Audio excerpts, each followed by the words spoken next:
Teo Hernando, secretario general de Asaga Canarias. Teo, ¿qué tal? ¿Cómo estamos? ¿Qué tal? Buenos días. ¿Me escuchas bien? Te escucho perfectamente. ¿Qué tal me escuchas tú? Perfecto. Muy Bien, bien. me alegro de verte, de saludarte, aunque quizá me habría gustado en otras condiciones hablar del sector primario, pero tal y como están las cosas parece que no es el mejor momento, ¿no? Para ustedes y desde Asaga no paran de reclamarlo. Sí, la verdad que este año viene siendo un año bastante trágico, sobre todo para el sector de la ganadería. Si bien es cierto que se está recuperando el consumo y que poco a poco los datos de tanto de empleo como de turismo en Canarias, que son lógicamente el tractor de nuestra economía, pues son bastante positivos a la altura del año en el que estamos. El producto local, las producciones que tenemos en Canarias, pues todavía siguen sufriendo los coletazos de toda la crisis de pandémica que hemos sufrido durante estos 2 años, como todos saben. Luego, sobre todo, la huelga de transporte, que también hizo bastante daño a principios de este año. Y ya el remate final, que ha sido la crisis de Ucrania, ¿no? Que todavía seguimos sufriendo y que el año que viene realmente sufriremos en serio, porque las siembras que se deberían haber hecho este año no se han realizado por el conflicto bélico, y este año ya sí tenían algo en los almacenes, algo de grano y algo de la producción del año anterior, pero el año que viene, el 23, no va a haber. Entonces ahí sí es donde vamos a sufrir de verdad el perjuicio de este conflicto bélico. Para poner de manifiesto lo que puede suponer, ¿no? El hecho de que tengamos ese problema. No sé si ¿tienes algún altavoz por ahí o...? Porque oigo un eco de segundo plano. A ver si a lo mejor hay algún... No, no Ahora, tengo vale, ningún vale, altavoz. perfecto. Bueno, te decía que, claro, ahora que dices que para 2023 vamos a tener ese problema, ¿en qué productos, por ejemplo, lo vamos a encontrar? Cereales, cerveza, alimentación básica, ¿dónde vamos a ver esa carencia?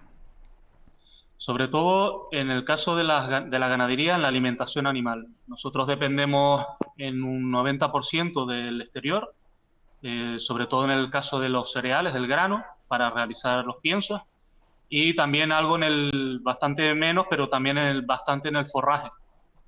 Todo lo que son alfalfa, henos, ¿no? Heno de avena, heno de trigo. Mm. La situación es que los ganaderos están sacrificando animales, están quitándose el número de animales porque no pueden mantener a toda la cabaña. No pueden mantener el número de animales que tenían inicialmente en sus explotaciones, y por lo tanto la están reduciendo de una forma drástica. Evidentemente, ningún ganadero quiere cerrar su explotación, quieren seguir con la actividad que vienen realizando durante toda su vida, que es lo que saben hacer además, y es a lo que su vida está vinculada, muchos de ellos generación tras generación, y por lo tanto están haciendo un esfuerzo bastante dramático en muchos casos para intentar aguantar este año nefasto, a ver si el año que viene esta cosa mejora. Mm. Pero es cierto que muchas explotaciones están al borde del cierre, y ya esto no es que se esté reflejando en este último año, sino que ya llevamos una tendencia desde los últimos 6 7 años en el que la ganadería en Canarias está descendiendo a unos niveles alarmantes. Por eso nosotros desde ASAGA, desde la asociación, estamos continuamente haciendo hincapié en este hecho, porque igual que el gobierno de Canarias tomó las medidas, bueno, el gobierno de Canarias y el gobierno de España Mm. tomó medidas de carácter excepcional con la crisis vulcanológica de La Palma, justo hace casi un año, y consideraban que era de carácter urgente tomar esas medidas, y vinieron ministros, incluso vino gente de Europa para sensibilizarse con el drama del volcán. Los datos de la ganadería son incluso más alarmantes, de la ganadería de toda Canarias, no solo de La Palma, y no vemos a ningún ministro viniendo por aquí para sensibilizarse sobre el tema. Los datos reflejan que en los últimos 20 años, lo que llamamos del siglo XXI, ha aumentado la población en Canarias en torno a un 25%, y de turistas un 50%. Hemos pasado de 10 millones de visitas a 16 millones de visitas en el 2019, y sin embargo la ganadería ha descendido en torno a un 25%. Por lo tanto, somos muchos más, pero producimos mucho menos. Es curioso ese dato, ¿no? Son mucho más, pero claro, no consiguen una producción que esté acorde, ¿no? Claro, lo que se está haciendo es apostar cada vez más por las importaciones, por traer productos de fuera, y esto es todos los sectores del comercio, de los supermercados, de los hoteles, todos los sectores económicos implicados en la alimentación, tanto de los locales como de los turistas. Tanto se nos llena la boca del autoabastecimiento, ¿no?, de la soberanía alimentaria, pero los datos, cuando hablamos realmente de datos y los vemos en las estadísticas y en el ISTAC, en los institutos encargados a tal fin, los datos dicen todo lo contrario de todo lo que se menciona y todo lo que se habla y todas las medallas en el pecho que se pone mucha gente. A todo esto hay que sumarle, tenemos ese mal escenario, tenemos que sumarle a los episodios de calor, ¿no? Porque esto parece que es continuado, ya no es algo puntual. Y yo no sé si ustedes temen que Canarias siga secándose, porque estamos hablando de algo también fundamental, ¿no? Ese autoabastecimiento tampoco puede llegar si tenemos un territorio árido y completamente seco. Sí, bueno, por esa parte, cabe mencionar que en Canarias somos buenos en algo, por lo menos somos, no los primeros, pero sí de los primeros puestos en algo, y es precisamente en esa adaptación a la sequía, que ya llevamos realizando desde tiempos históricos por las condiciones geográficas que tenemos y la falta de agua de afluentes superficiales que tenemos. Desde, como todos saben, desde hace más de un siglo, casi 2 siglos, el canario ha buscado la manera de buscar el agua, del agua dulce. Se realizaron las grandes infraestructuras de galerías y de pozos con el dinero de los agricultores, precisamente en esas comunidades de regantes, que todos nos hemos visto favorecidos y que muchos criticamos o muchos critican en el siglo XXI, cuando ya abren un grifito y les sale el agua. Claro, es muy fácil criticar así, de los aguatenientes y de los dueños de las galerías, que esos señores, para que tus oyentes se hagan una idea, se gastaban en torno a 1.000 euros por metro cavado, por metro excavado.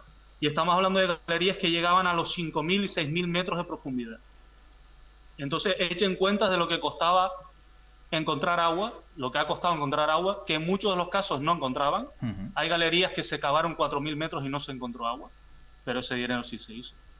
Y por lo tanto hay que reconocer esa labor que han hecho los agricultores en Canarias. Y ahora, en el siglo XXI en el que estamos, desde hace más de 30 años hemos apostado por el riego localizado, por la introducción, pioneros en Europa, del riego por goteo y el riego por microaspersión. Fuimos de los primeros en establecer los cultivos hidropónicos, los cultivos sin suelo, con el famoso tomate canario, que ahora lamentablemente está a punto de desaparecer, este es su sector. Y ahora mismo estamos en la cabeza, al menos de España, en la desalación de agua y en la regeneración de las aguas urbanas, que es el futuro, el presente y el futuro del regadío en Canarias, porque en un territorio en el que estamos, si no tenemos agua, evidentemente no vamos a ningún sitio, pero con estas infraestructuras que se están realizando, sobre todo por exigencia del sector primario, y con la tecnología en la que tenemos actualmente, por ejemplo, este verano vamos a poder pasar un verano con calma, un verano normal, cuando en la península lo están pasando enormemente fatal, pues gracias a las aguas regeneradas. Claro. Como nos cuesta tanto sacar el agua, tanto vía desalación como vía galerías, nos cuesta económicamente tanto, es lógico darle un segundo y un tercer uso a esas aguas. Y por eso hemos introducido en Canarias desde el principio, desde que hay tecnología sobre esto, en la reutilización y ahora la regeneración de las aguas, que la verdad que están saliendo con una calidad excepcional. La verdad que todos los técnicos estamos asombrados de la tecnología que se está implementando en Canarias, como es el caso de la nueva estación de Valleguerra en Tenerife, sí, que los datos son incluso mejores que muchas de las galerías. No sé si conoces, Teo, la noticia, por ejemplo, ahora que estás hablando de agua y de cómo están las cosas, de Londres, porque recomienda beber agua de origen residual para afrontar la sequía que azota el país. Esto ocurre en Londres, o sea, beber agua residual, claro, tratada, que a lo mejor allí no están acostumbrados. Quizá puede ser el siguiente paso, viendo que no llueve en ningún lado y estamos pues abocados a utilizar alguna medida que sea urgente, ¿no?, para atender la demanda de tanta gente. Mira, siempre que hay una emergencia hídrica, la prioridad es el abastecimiento humano. Por ejemplo, ahora mismo tenemos 3 islas en emergencia hídrica, como es Lanzarote, La Gomera y El Hierro. Esto quiere decir que, antes que nada, se abastece con las aguas que se tengan, con las aguas, lógicamente, de calidad, se abastece la población. Y luego el resto de sectores, incluyendo la agricultura. La agricultura queda en segundo lugar. Pero si el primer destino del agua, de las galerías o de la vía de donde venga, de la fuente de donde venga, es el abastecimiento humano, con la regeneración siempre vamos a tener agua para la agricultura, porque es que de nuestros grifos y de nuestros retretes es de donde sale el agua que estamos utilizando ahora para la agricultura. Por lo tanto, es una fuente más para por lo menos en las épocas de escasez, sobre todo en el verano, que los cultivos no se sequen, poder seguir cultivando. Así que es muy importante, y ahora es por lo menos eso, veamos la diferencia entre cómo estamos en Canarias a día de hoy, en agosto, finales de agosto, a cómo están en la península. Y la diferencia es esa, que nosotros venimos implementando estas soluciones alternativas, por decirlo de alguna manera, como es la desalación y la regeneración de hace 30 años. Claro. Llevamos 30 años de ventaja, ¿no? Y por lo menos para una medalla que nos podemos poner en Canarias, pues mira. Sí. De las pocas, ¿verdad? De las pocas. No, yo creo que la única. La única. Oye, Teo, antes hablabas de la situación límite que están viviendo algunas empresas. ¿Ves alguna que desde ASAGA hayan comprobado que está al límite de cerrar, o algún sector que peligre, que veas que va a ser muy difícil levantar la cabeza? Antes decías el tomate, que está a punto de desaparecer. No sé si hay alguna más. Bueno, el sector del conejo, que es un plato típico de Canarias, el conejo salmorejo, viene en un declive tremendo desde principios del 2000, y ahora mismo queda en torno al 5% de lo que se producía. O sea, ha desaparecido el 95% de las producciones de conejos en Canarias. Es un dato bastante importante. El caprino, o sea, la cabra, aunque los datos reflejan que en esta crisis que llevamos desde el 2020 se ha aumentado el número de sacrificios, que es al final lo que refleja cómo están cada uno de los sectores, el número de sacrificios de animales. Si nos fijamos en el cómputo global, estaríamos hablando de en torno a un 12% con respecto a 2019 de aumento de sacrificios, pero si nos vamos al caprino mayor, es decir, a las cabras que están en producción, porque hay que enfocar que es un ganado enfocado a la leche, no a la carne, mayoritariamente a la leche. Aquí es donde vienen los datos sorpresa, ¿no? Vienen los datos que hay que hablar y que hay que exponer a los políticos y a la población para que se den cuenta del drama que estamos viviendo en la ganadería de Canarias. Estamos hablando de que con respecto al 2019 se ha aumentado, tengo aquí el dato, por eso estoy mirando la pantalla, sí, en un 26,9% el número de sacrificios con respecto a 2019, y con respecto a 2017 un 63,7%. Wow. Es decir, que las cabras que están en producción se están sacrificando como carne, y por lo tanto no solo no vamos a tener leche o la misma cantidad de leche, sino tampoco la recría. Es un dato muy preocupante porque el sector del caprino es el principal sector ganadero de Canarias, y viendo estos datos es donde hay que decir, oye, hay que empezar a tomar medidas, que sí se están tomando en algunos de los casos. Se están dando ayudas extraordinarias a la alimentación animal. Este año se han sacado 16,4 millones extraordinarios, más otros 8 o 9 millones que va a sacar el gobierno de Canarias, esperamos antes de finales de año, para ver si es que por lo menos escapamos en este año, pero esto no es sostenible. Claro. Estos niveles de ayudas extraordinarias no es sostenible. Tenemos que empezar a articular estrategias que aseguren que la producción ganadera en Canarias sea viable. Porque si tenemos que estar sacando 20 millones adicionales todos los años, evidentemente esto no va a ningún sitio. Sí, con ayuda se puede mantener uno, pero no puede mantenerse a lo mejor el sector. Y claro, ahora observando el dato que acabas de dar sobre la situación de las cabras, claro, ¿qué isla se va a ver más afectada? Porque parece que Fuerteventura es donde, por regla general, siempre tenemos el pensamiento de que ahí es donde más cabras encontramos, ¿no? Sí, y sobre todo que es una isla que tiene una carga ganadera tremenda, con unos 80.000 cabras aproximadamente censadas, pero es una isla que no tiene pasto. Claro. Que no tiene alimento. Por lo tanto, nosotros lo veníamos anunciando desde hace muchos años, pero es que ahora la realidad es cuando nos da la bofetada. Si nosotros no podemos alimentar a nuestros animales en islas donde no se está plantando forraje, dependemos exclusivamente del exterior, pero ya no solo ahora mismo de la especulación de la materia prima, también del transporte, porque no hay que olvidar que vivimos en islas, en mitad del océano. Y es que este año se han dado los dos conceptos, se han dado las dos problemáticas, que han aumentado las materias primas, pero también la gasolina, Claro. el transporte. Entonces nos ha venido el palo gordo en la oreja, nos ha dado en toda la oreja de la realidad, diciendo, señores, tenemos que tener por lo menos un mínimo en Canarias para alimentar a nuestros animales. Esas son las estructuras que pedimos al gobierno de Canarias. Que está bien que en un momento puntual de crisis ayuden con dinero, le den dinero al agricultor para que compren alimentos, pero también tiene que haber una vía paralela con una prospección de futuro para asegurar una producción de alimentos en Canarias, aunque sea de un 30% o de un 25% o de un 20%. Pero algo tenemos que empezar a producir en Canarias, sea como sea, aunque nos cueste 5 veces más que en la península. Pero es una forma de soberanía alimentaria. Y a todo esto se le suma el precio de la leche, ¿no? Que se supone que habían o se había llegado a un acuerdo con el gobierno de Canarias, pero yo no sé al final en qué ha quedado todo. Bueno, en palabras, ha quedado en palabras. Se sentaron en una mesa después de nosotros desde noviembre, todas las asociaciones agrarias nos unimos a una sola voz y con un solo documento de reivindicaciones para que nos hicieran algo de caso. Y se logró que en marzo y en mayo, sobre todo, meter de por medio al presidente del gobierno de Canarias, que desde ASAGA pensamos que no es su función. La función de un presidente de gobierno no es meterse entre un problema entre empresas. No es en la función. Son otras.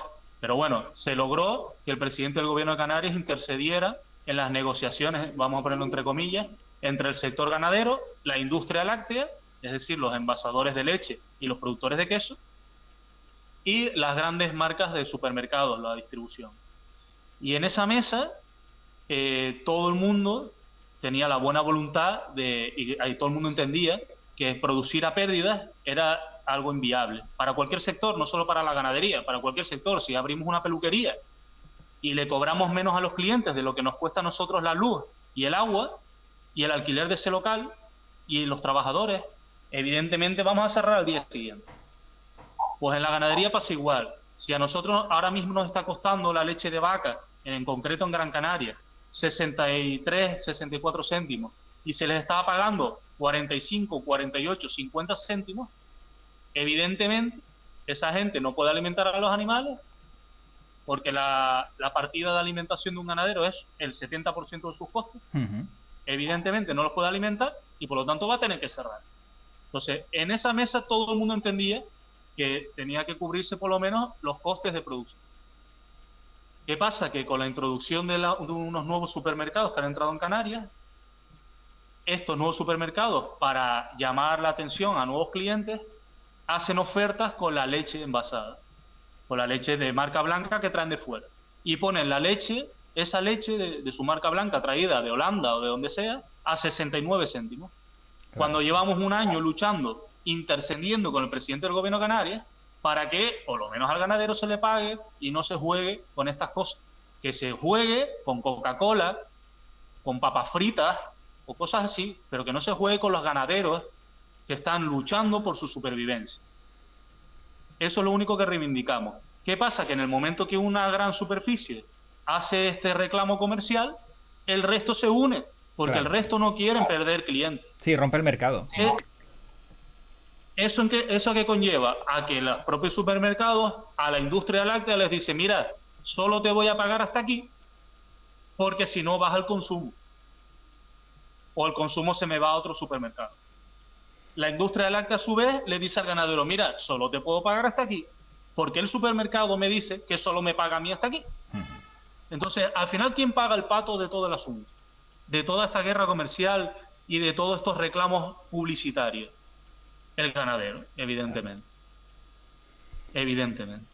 Entonces, por eso nosotros nos preocupa que toda esta negociación que llevamos casi un año, con toda la que está cayendo, con todas las medidas económicas que se están tomando para ayudar al sector, queden en nada por una mera guerra comercial.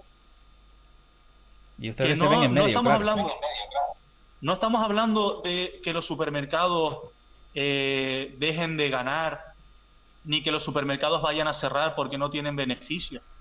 No estamos hablando de eso, los supermercados están abriendo cada vez más supermercados, cada vez más. De hecho, estas grandes cadenas todos los meses abren cientos de centros, cientos. Y por el otro lado de la cadena alimentaria, que tanto hablamos de la ley de cadenas, estamos hablando de un 25% de 1 de cada 4 explotaciones ganaderas cerrando en Canarias. Claro. Entonces, es o la supervivencia de un sector o los beneficios de unos señores. Y Teo, ante este panorama siempre hemos hablado, siempre hemos visto que desde que el producto sale de las manos del agricultor, del ganadero, hasta que llega a la mesa del consumidor, con intermediarios, con todos aquellos que a lo mejor van incrementando el precio. Pongamos un ejemplo. 1 euro que puede costar un producto, de ese euro, ¿cuánto se queda el agricultor o el ganadero? Aproximado. De 1 euro se puede quedar en torno a 10-15 céntimos. Y el resto para intermediarios. Exactamente. Y eso es muy fácil de comprobar. Todo el mundo puede acceder a una página que ha activado el Gobierno de Canarias que se llama Observatorio de Precios.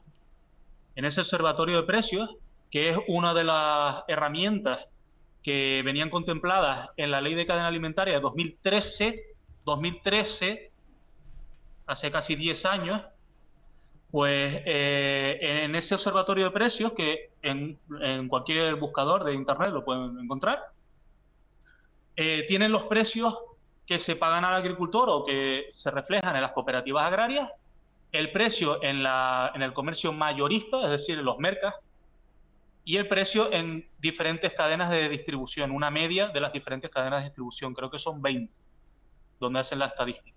Y ahí pueden observar que los precios que recibe el agricultor son unas 5 veces inferiores, en muchos de los casos, a lo que se pone en punto de venta al consumidor.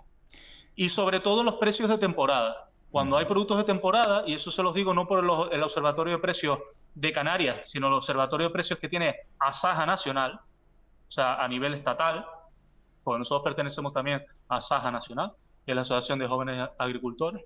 Bueno, pues Asaja refleja en su informe semanal que los productos de temporada, es decir, lo que, por ejemplo, las sandías en verano o los cítricos, las naranjas en invierno, se llegan a multiplicar hasta por 30 en el precio del consumidor. Es decir, al agricultor le aprietan porque tiene mucha producción que se tiene que sacar de encima, de golpe, y le aprietan para que venda sus sandías a 10, 15 céntimos, y luego venden las sandías a 2 euros el kilo. Claro.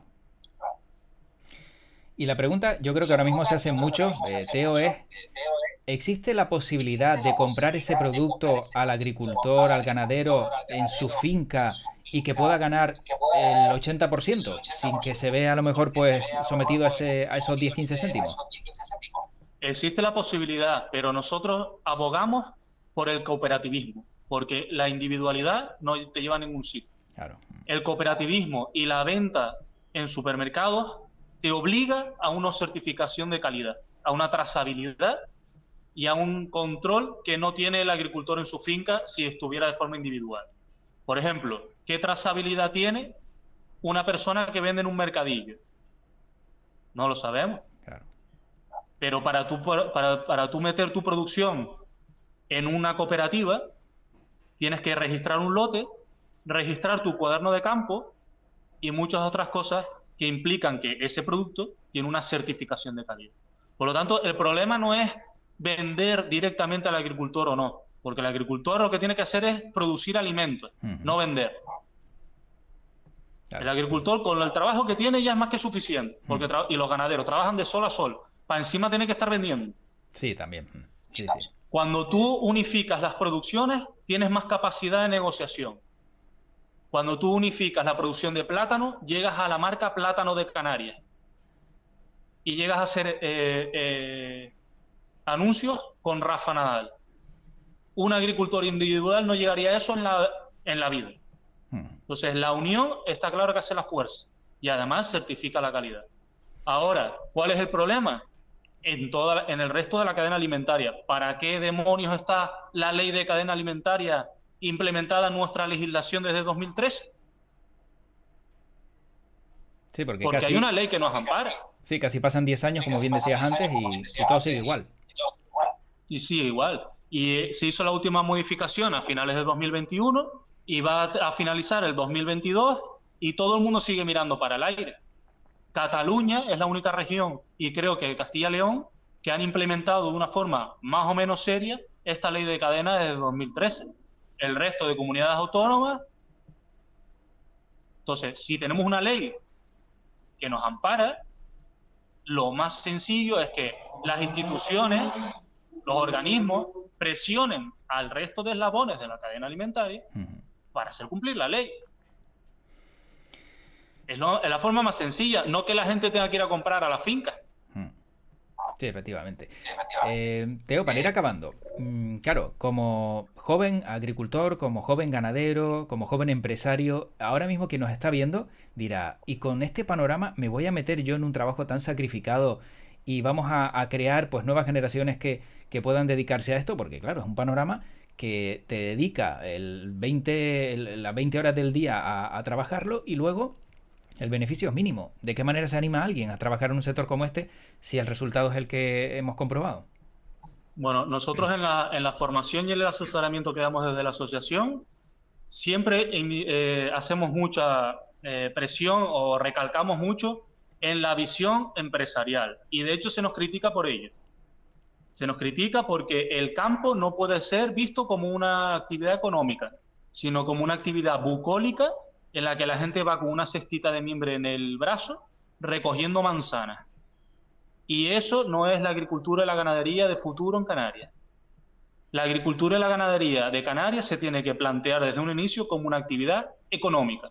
Por lo tanto, si cualquier persona quiere emprender en cualquier sector, en el sector industrial, en el comercio, en la educación, como te comenté antes, en una peluquería, en lo que quieras, cualquier sector, sí. ¿Qué es lo que se requiere?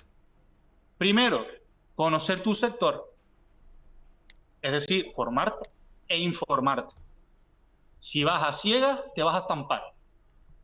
Eso es así de claro, pero en cualquier sector, no en el sector de la agricultura y la ganadería, en cualquier sector. Si tú no conoces a tu competencia, no conoces cómo funciona el sector, no conoces cuáles son los productos, las ventajas que proporciona el clima de Canarias con respecto a otros de fuera, por ejemplo. Estoy hablando, por ejemplo, de los productos tropicales y subtropicales, que somos la región de Europa donde se puede cultivar, fíjate tú qué casualidad. Y además tenemos unas restricciones fitosanitarias que impiden la entrada en Canarias, es decir, de la competencia de muchos de los productos tropicales y subtropicales, como puede ser el plátano, el aguacate, la piña tropical, el mango, etc. Por lo tanto, si tenemos un mercado de 18 millones de personas en Canarias, porque son los 16 millones de turistas, más los 2,4 millones de habitantes de Canarias, un mercado de 18 millones de personas, y no tenemos competencia porque no pueden entrar esos productos por razones fitosanitarias, adivina qué productos te aconsejo que plante. Está claro. Entonces, eso es entender cómo funciona tu sector, formarte e informarte y hacerlo desde un punto de vista empresarial. Es decir, qué inversiones necesito para que este negocio me dé por lo menos para vivir. Ya no te digo beneficios, ni que me haga millonario, porque en el sector primario, ni en ninguno de los sectores en Canarias la gente se hace millonaria. Ni en ninguno de los sectores, repito. Pero por lo menos puedas vivir de ello. Puedes vivir de algo que te guste, que no te suponga un súper estrés, que te dé independencia. O sea, es decir, que no tengas un jefe o una jefa encima, que encima estés al aire libre y que puedas vivir dignamente de ello. ¿Qué es lo que hace falta para montar una empresa? Dinero. Si tú en tu empresa no inviertes, si tú coges un local y no lo reformas, y no lo pones bonito, y no lo anuncias, y no atraes al cliente, no vas a vender nada. Sí. Sea una frutería o sea lo que sea, no vas a vender. Por lo tanto, pretender montar una explotación agropecuaria, tanto agrícola como ganadera, con 4 palés, una asada y un saco de papas, evidentemente no te va a dar para vivir, evidentemente.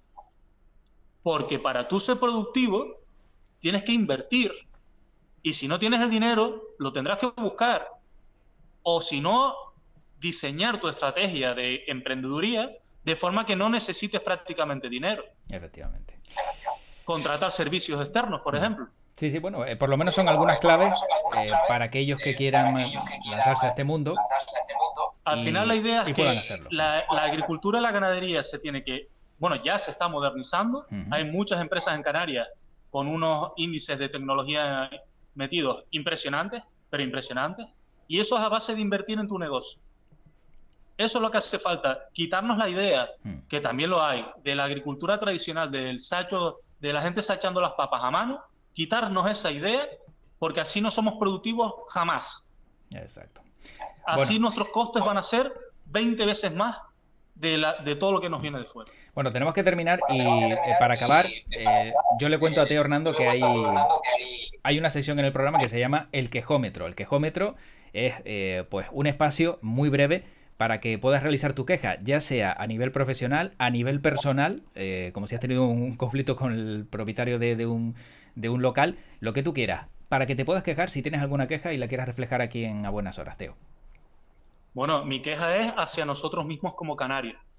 Cuando nosotros viajamos a cualquier sitio, el que quieras, en los sitios donde vayas a comer, la gente está orgullosa de sus productos y defiende antes que nadie los productos de sus vecinos o de su entorno o de su valle o de su zona antes que los de fuera, porque sabe que sus vecinos van al colegio, van a la ferretería, van al taller del coche, van a la gasolinera, sus vecinos. Y eso nos falta en Canarias, ser realmente orgullosos de ser canarios, y no porque suene una folía en la radio, sino porque defiendas el producto de Canarias. Ese es el verdadero impulso para las producciones en Canarias. Pues yo creo que está bastante claro, Teo, y te agradezco que hayas estado con nosotros hoy en A Buenas Horas. Teo Hernando, secretario general de ASAGA Canarias. Mucha suerte y esperemos que las cosas cambien y vayan a mejor, que creo que es el deseo de todos aquellos que amamos nuestra tierra y que sabemos el trabajo que hay detrás de todo lo que hacen. Esperamos que sí. Un saludo. Gracias, cuídate mucho. Hasta luego.